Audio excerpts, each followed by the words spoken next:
This is the Sabbath School lesson for the fourth quarter, 2021.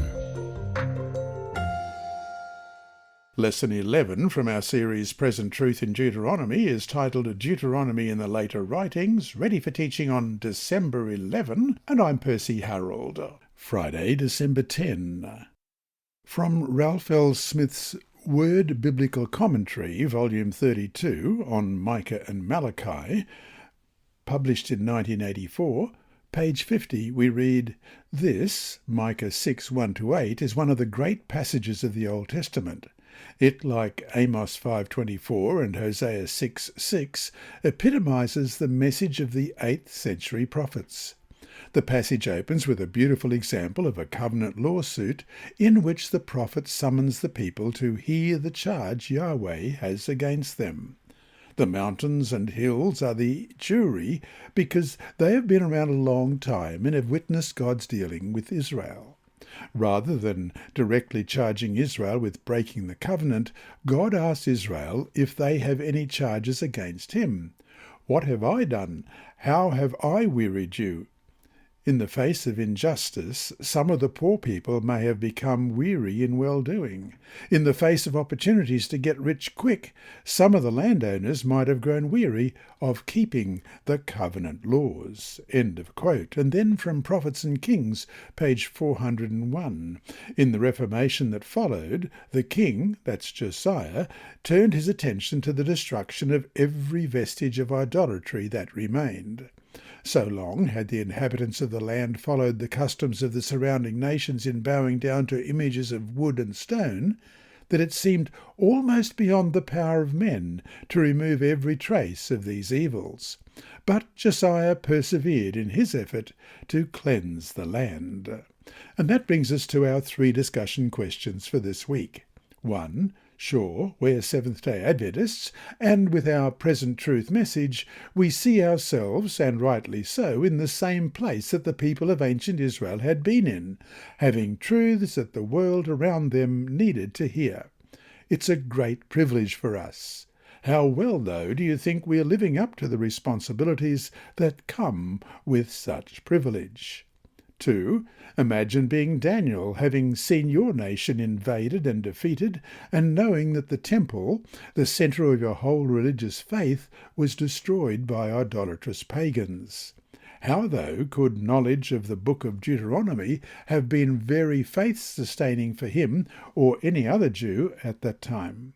That is, how did the book help him understand all that was happening and why it happened?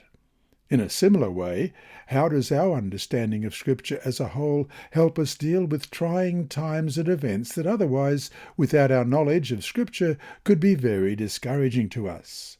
What should the answer teach us about how central the Bible must be to our faith? And 3. In class, go over the 70-week prophecy of Daniel 9, 24-27. What role does the covenant have in that prophecy? And why is the idea of covenant so important to it and to us? Inside Story. Our mission story this week is titled God's Perfect Timing, and it's by Elaine Hoshikawa Imayoki. Marcia Yuasa, one of thousands of Brazilian immigrants working long hours at factories in central Japan, was forced to stay at home after falling ill. Suffering severe pain, she didn't know how she could take care of her family or even survive. She cried out to God not to let her die. Unable to do much in her ill condition, she spent a lot of time on the internet. One day she stumbled across an online series of Bible-based health courses by a Seventh-day Adventist physician in Brazil. She watched every YouTube video that she could find, and as she learned about various aspects of a healthy lifestyle, she also heard about the seventh-day Sabbath. Then, while looking on social media for friends from her youth in Brazil, she found a former classmate who recently had created a profile. Marcia happily reconnected with her old friend and enthusiastically told her in a call about her new finding on health and the Sabbath. The friend listened attentively, and when Marcia finished, said she worshipped Jesus on the Sabbath. She had become a Seventh-day Adventist after losing contact with Marcia. The two women began to study the Bible together. After some time, the friend sent contact information for an Adventist church and its pastor in her region.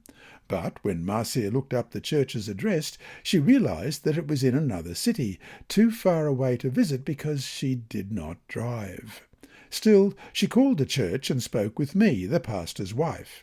To her surprise, I informed her that a small Bible study group had been formed in Owata, the city where she lived, and would meet for the first time that same week.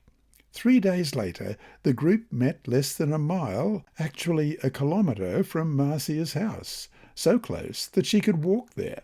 God has healed her illness, and Marcia, 54, has not missed a meeting since. Marcia learned about the Seventh-day Sabbath through the internet.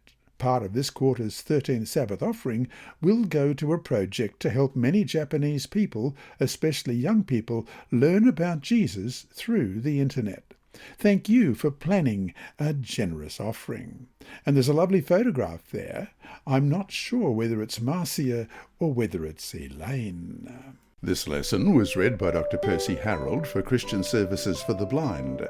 Sponsored by the Sabbath School Department and distributed through Hope Channel Australia, this podcast is also redistributed by Hope Channel Germany, Christian Record Services for the Blind, and It Is Written. It is also available on SoundCloud and through multiple podcast distributors, including Apple iTunes.